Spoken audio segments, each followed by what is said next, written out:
do. I do? Yeah. I do need this. Tell me what I need. Cool. So, where are my queers in the room? Yeah! Nice. Hello. Where are my poets? Woo! Oh, lots of poets. Nice, nice. A special hello and good evening to you.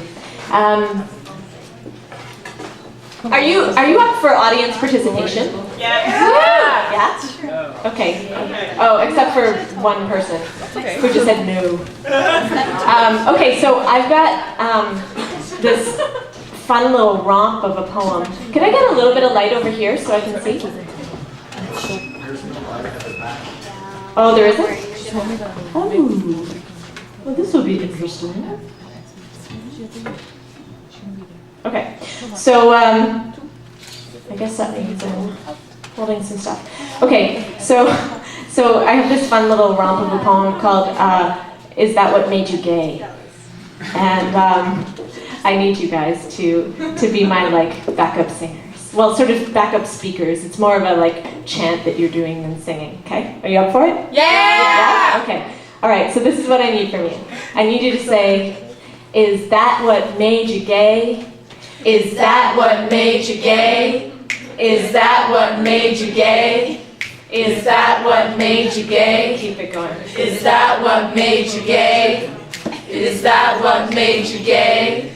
Is that what made you gay? The white man. Is that what made you gay? Bad mom. Is that what made you gay? No dad. Is that what made you gay? So sad. Is that what made you gay? Locker room. Is that what made you gay? The color pink. Is that what made you gay? Aliens. Is that what made you gay? The good Lord. Is that what made you gay? College. Is that what made you gay? Your dress size. Is that what made you gay? Feminism. Is that what made you gay? Strict rules. Is that what made you gay? Astrology. Is that what made you gay? TV. Is that what made you gay? You're confused. Is that what made you gay? An ugly face. Is that what made you gay? The letter Q. Is that what made you gay? Tofu. Is that what made you gay? Witchcraft. Is that what made you gay? Power lines. Is that what made you gay? That priest. Is that what made you gay? Tight pants. Is that what made you gay? Summer camp. Is that what made you gay? The government. Is that what made you gay? Bullying. Is that what made you gay? Musical.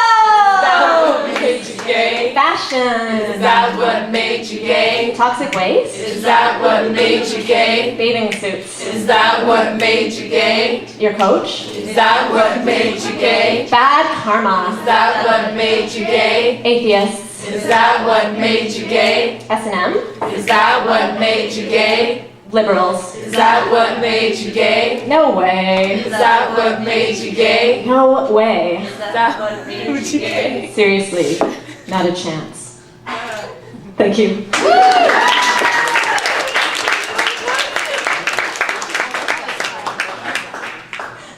Thanks for indulging me.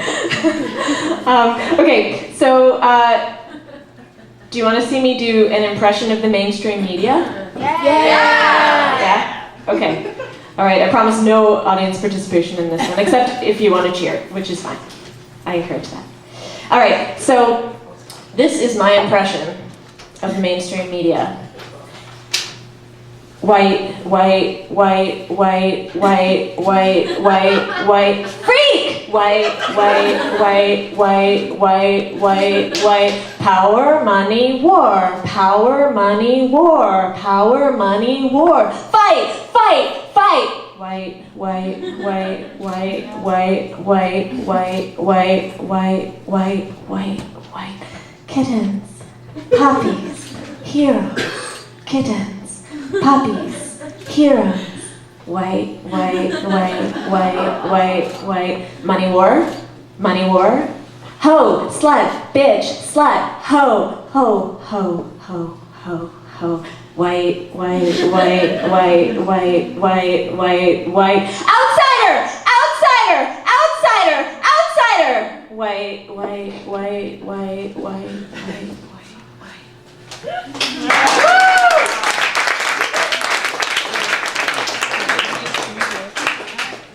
That was something that was making me giggle on the bus, so I wrote it down. Okay, so I want to share with you an essay that I wrote for Extra, which is a queer publication that is distributed in Toronto and in Ottawa and in Vancouver. And there's also a website, which is extra.ca. Who here knows what a femme is?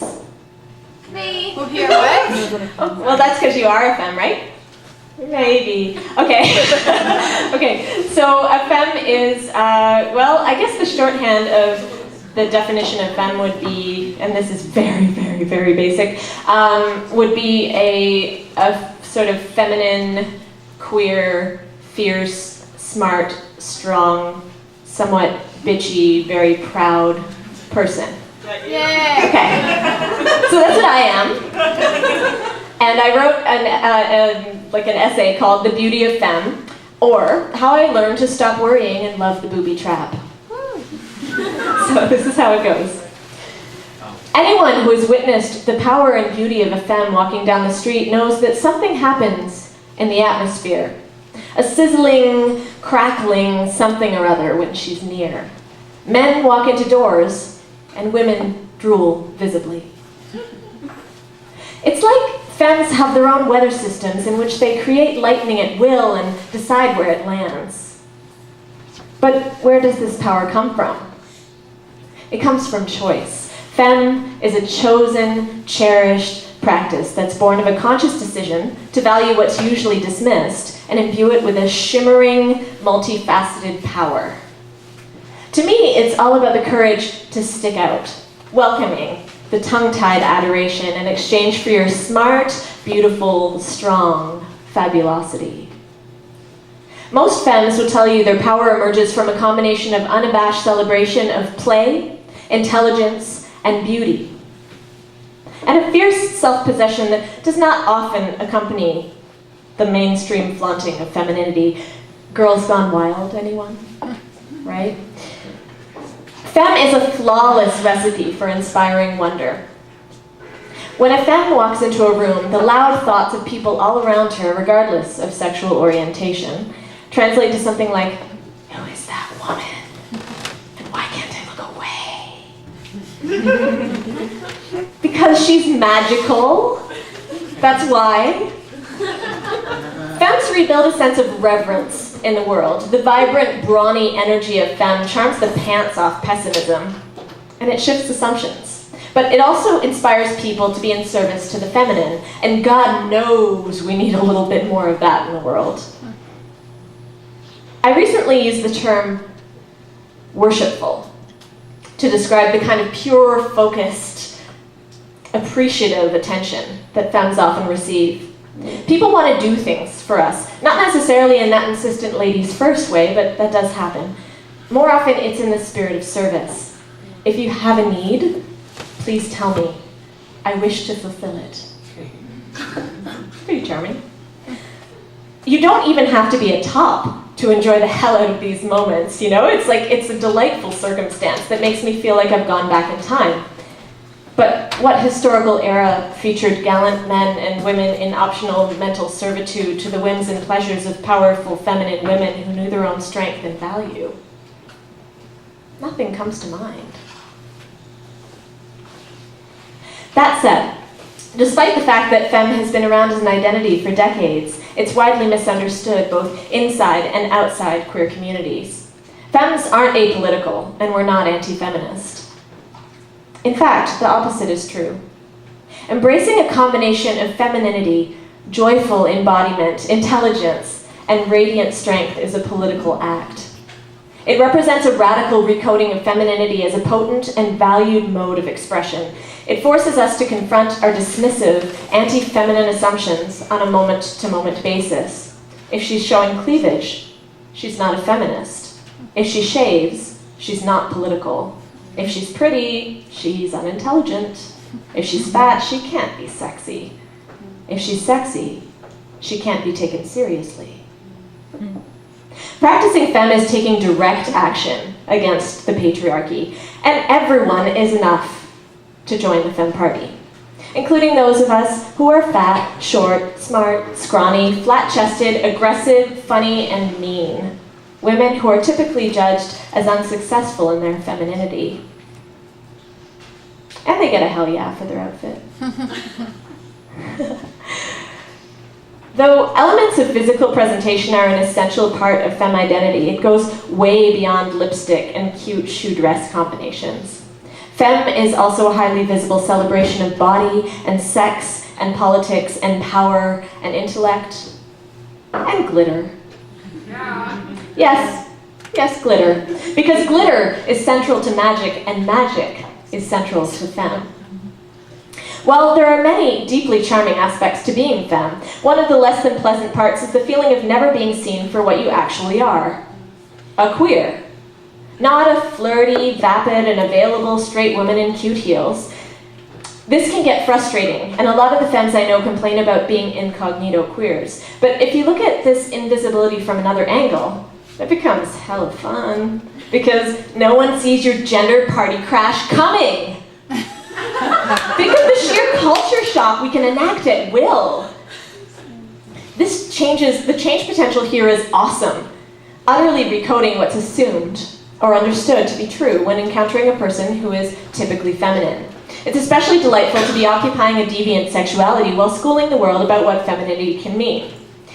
This is a little something that I like to call the booby trap, i.e., an invisible trap in which you reel them in with your charming outfit and seeming normalcy, and then you unleash your nuanced feminist politics on their sorry asses.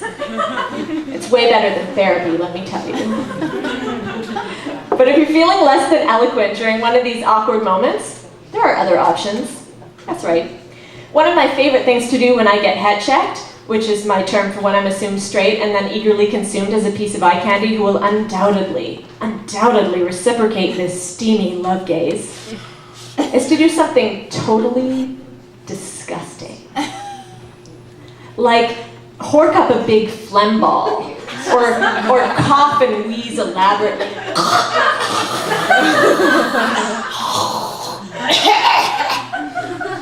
Right? Or I pick my nose, or I reach right inside my pants and I like scratch my ass, like get right in there with my fingers. Yeah, it's awesome. It never gets old. Mostly because of the painfully consistent response of stop, stare, while looking hurt, disappointed, slightly nauseated, and deeply betrayed. I recommend dropping culture bombs like this on a regular basis. It's funny as hell, and it's the perfect femme revenge. Woo!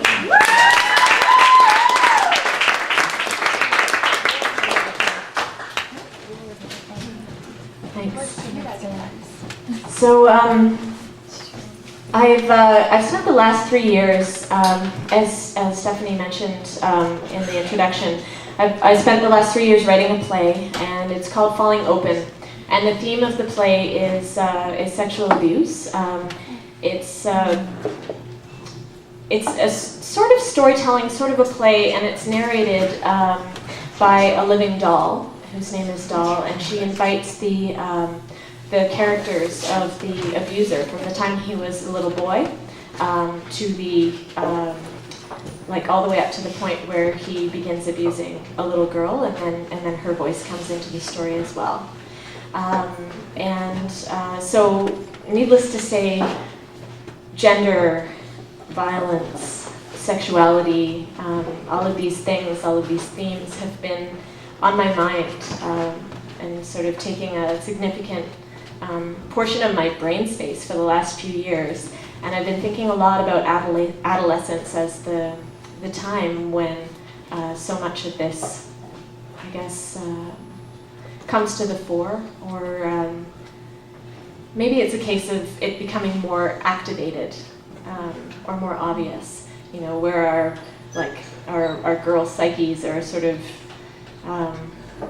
treated to the profound misogyny that exists all around us. It becomes more visible.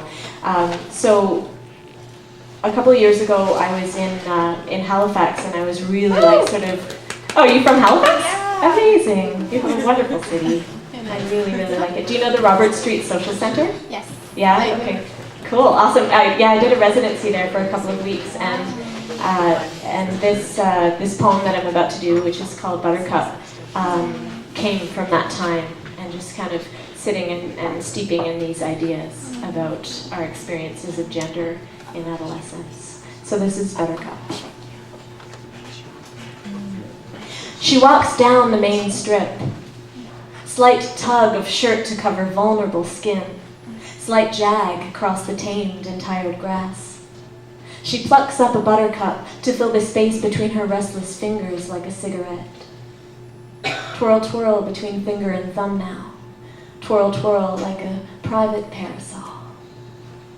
She reaches up, one-handed, to the overhead swing of branches and frees the recent rain. A giggle gurgles up as she and the buttercup get dewy and sweet-smelling. Twirl, twirl, and she walks on. Twirl, twirl between tight fingers now, at the sight of an oncoming stranger, at the spark of interest, his loud intent. She looks everywhere but the landmark of him with a new necessity of a void. She looks to the ground, her feet, the garbage in the gutter, to the pigeons in the parking lot who attempt a mating dance that to her looks more like a brawl. The repeated attempts that end in recovered distance, the ruffle of "fuck you" wings. She looks down to count the sidewalk blocks. 1 square. 2. Her progress is slow, but he keeps coming. He's earning the trusty slingshot in her heart that she draws back and ready so her chest feels tight. Eyes roam her body at his pace, and she doesn't need to look to know what he's up to now. The feeling is Xeroxed and ready in her pocket from the times before. She walks on, catches sight of a sharpened stick on the ground between her stride and his, and has a wild impulse to run him through till he's leaking blood and soft organs, exposed, torn, till he falls to his knees. But instead, she continues her landlocked stare and waits for him to be done looking. Twirl, twirl of the buttercup. Slight tug of shirt to cover vulnerable skin. He's close now. Look across the street at something, anything. But he makes a move to speak. That's a nice flower you got there. Now it's not just the stick she dreams of. A punch in the mouth, a shove to the ground, ready dagger, slitting his throat from ear to ear to replace that gaping grin of his. Move it south to a more vulnerable spot. But progress is slow. She says, nothing. Does a song come into her head now? No. Now it's just her heart clanging, beating so hard, so hard, so hard, it leaves a tattoo on the inside of her skin that she won't ever forget. There are things to say, so hard, like ragged rock, like concrete drying in her narrow throat. But we tell her shock and danger are takeaway words. And she doesn't want to draw out the nearness of him, so she walks on to the next reminder of what girls are for. On the corner, just down the street, at the stoplight, horn beeps, beeps, beeps, and she finally speaks. She walks on, walks past it all with her slingshot hard drawn back and ready like her chest could bite. Twirl, twirl of the wilting buttercup between finger and thumb. She's not far from home now, and she reaches up, one-handed, to the overhead swing of branches and frees the recent rain. Thanks.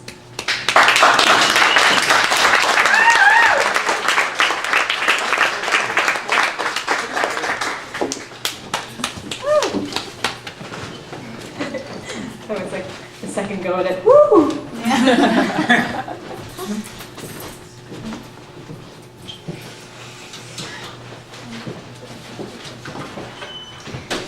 So, let me tell you a story. Two, actually. A few months ago, a woman that I don't know wrote me a letter after seeing a message that I had posted on the Facebook group of our local femme family. And she had written to me because in the post we're talking about, I had simply said that there was no need to dress up to attend. To me, it seemed like a good thing to mention. Because, I mean, femmes have a penchant for the fancy, am I right?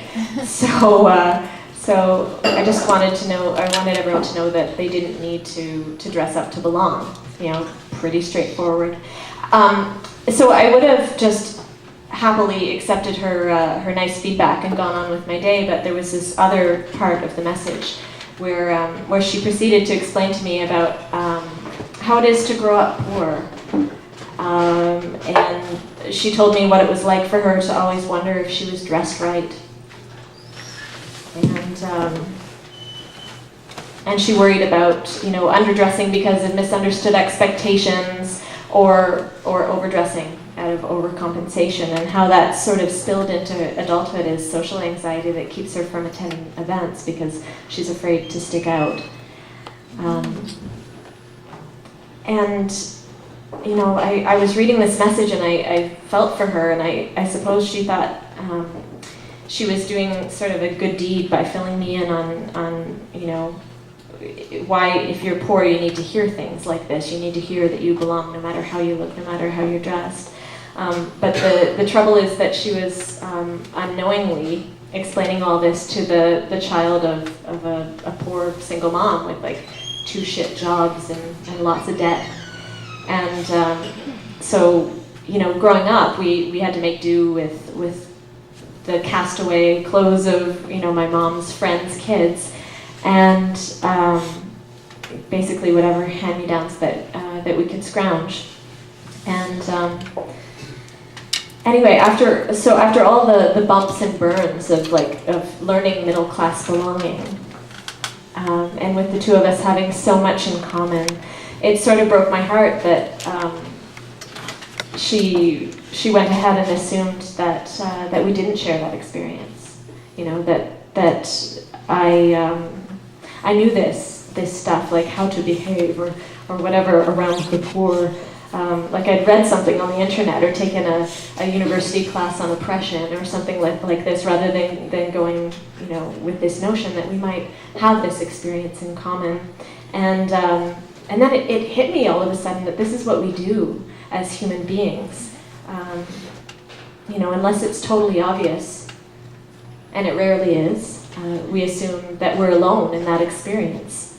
And, you know, like we're the only queer, the only immigrant, the only biracial guy, you know, the only survivor, the only Muslim, the only depressed girl on meds. And there's this massive assumption, you know, on repeat, like I'm alone in my experiences, I'm alone. And so when you start that way, you come to this natural fork in the road. You either hide who you are, or you put on your all caps voice, you know, your school teacher sort of voice, and you start doing this explaining to the person that you're talking to. And the thing is, you don't know who you're talking to. You know, even if you think you do, you may not. And things would have been way different if you sort of opened up the options way back before that fork in the road, you know, forced you to make those limited decisions, right? And so, what if you decided that you were never alone in a room? Like, what if you just made that decision that some part of you overlapped with at least one person in that room? And what if you didn't try to hog the oppression real estate, you know, and get on your high horse and be like, I'm going to tell you all about who I am and what that's like in the world, and, you know, this kind of thing. Like, I'm sure you've all experienced it, am I right? Yeah. And so instead of doing that, just invited people to make their experiences known as well, alongside yours. So, you know, my guess is that there would be a lot less grandstanding, fewer feelings of isolation, you know, more reality, first of all, and more connecting, and just in general more warm, happy goodness. So I want to put a challenge out to you, which is that next time you're talking to somebody and you have that urge to either hide who you are or go ahead and explain it in condescending tones, why don't you just assume that the other person knows exactly what you're talking about? Just give it a try, you know? I guarantee that you'll be surprised about a thing or two. And it may not be warm and happy every time, but you get to practice accepting yourself, in the very least, you know, treating yourself as normal from every angle. And you'll definitely have some keeper moments. Like, it's like this time that I was hitchhiking from Vancouver to the Yukon, and me and my friends were about halfway to Dawson City, and we just couldn't get a ride out of Fort St. John. The signs told us it was the energetic city, and there was sure a shit ton of bad energy in that city. Small children threw water balloons at us from school bus windows and called us dirty hippies. And I have to say, like, of the three of us, like, none of us are hippies, you know? And we were just kind of like, also you're 7, you know? Like, they're just like, dirty hippies! And so, to make a long story short, we had been standing at the side of that dusty highway for about 5 hours by the time somebody actually picked us up. And the only reason that he picked us up was because I made this pleading gesture to him, like, just, please pick us up. And so he stopped just down the road. So when we scrambled into the passenger side door a little bit desperately, just like, get us out of here, the driver threw the door open and he said, I wasn't going to pick y'all up, but you was praying.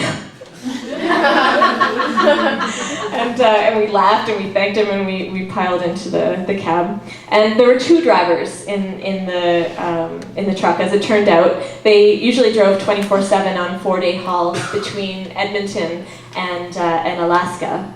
And they basically just took breaks. Like, one would sleep, the other would drive as they went. And so when we came into the picture, it was Mike's turn to rest. And so me and my 2 friends, we were sitting with him on the lower bunk of their bunk beds. They had this whole setup with like a pantry and like a fridge and a microwave and bunk beds, and it was like a little apartment back there. It was amazing. Now, Mike was a big, tall, buff man. He was, real like manly and muscly and hetero. And he was just, he was looming, 6'5", 300 pounds. And so he was warm and gracious. He had this amazing presence, just a really, really open spirit. But at my 5'4", he was a pretty intimidating size for a stranger. Anyway, we started talking, and he gets this twinkle in his eye, and he says, "Do you have a boyfriend?" And I'm like, oh dear, what do I say? Not sure what to say to this. So I say, no, I don't have one of those.